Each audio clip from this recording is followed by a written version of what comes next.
Welcome back to another Ironman Pro Series highlight video, this time Ironman South Africa, the first full distance Pro Series Ironman of 2025. 5,000 points on offer, you know the drill, as well as regional championship prize money, which was $175,000 prize purse.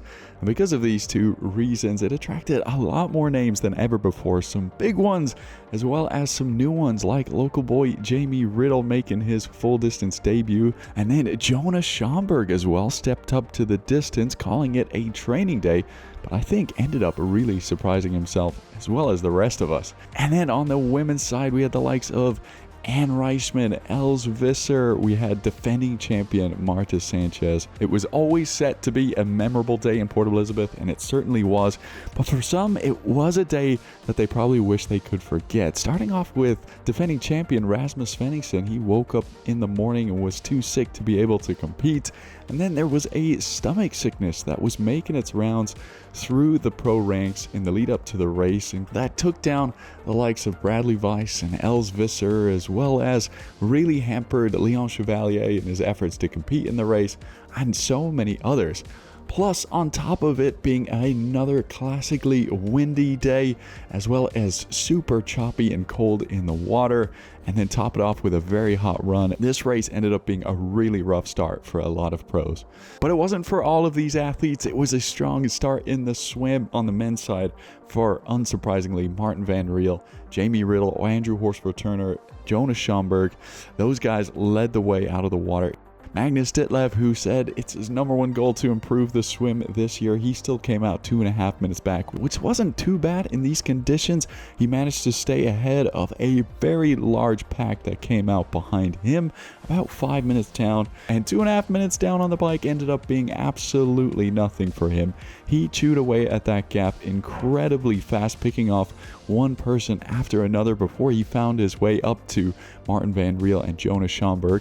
Jamie Riddle sadly lost the time he'd gained in the swim, taking a wrong turn out of transition, so he was out of the running up the front there. But Martin van Riel tried to hold on to Magnus Ditlev as long as he could. Magnus sat in for a little bit when he first got to them, and then made the push and broke away, and they never saw him again.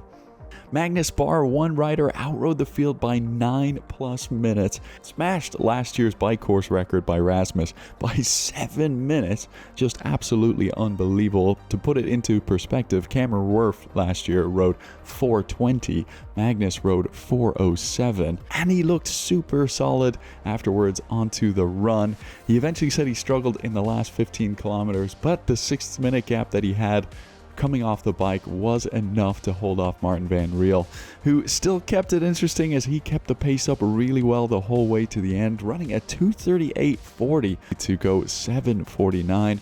And probably even more impressive than van Riel was Jonas Schomburg, coming in his debut in 3rd place, just 3 minutes back from Martin, running at 2:41.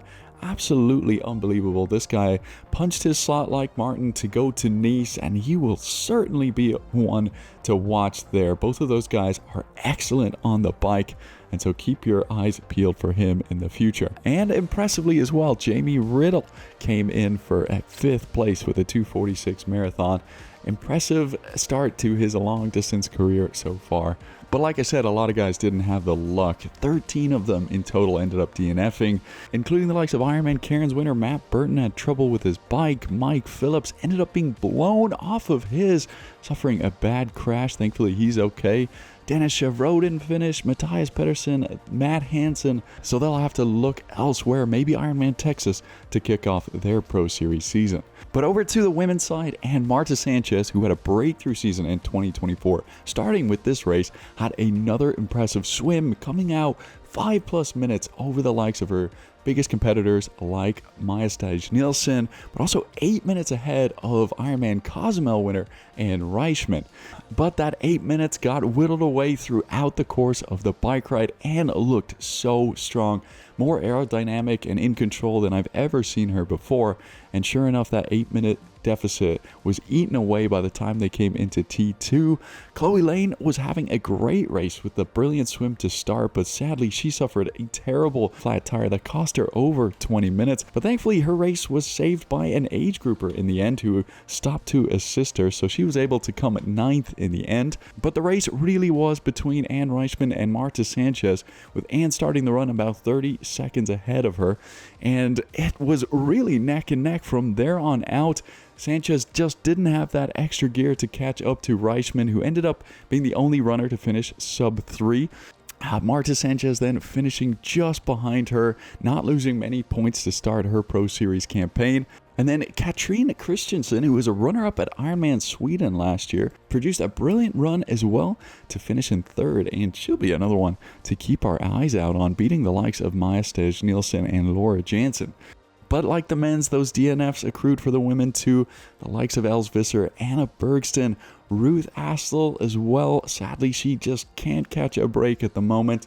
And Svenja Thos and Laura Addy, 2 other names that unfortunately will have to wait to kick off their season.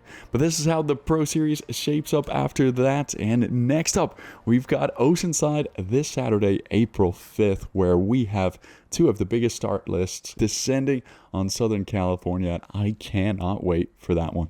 Thanks for watching. We'll see you after Oceanside.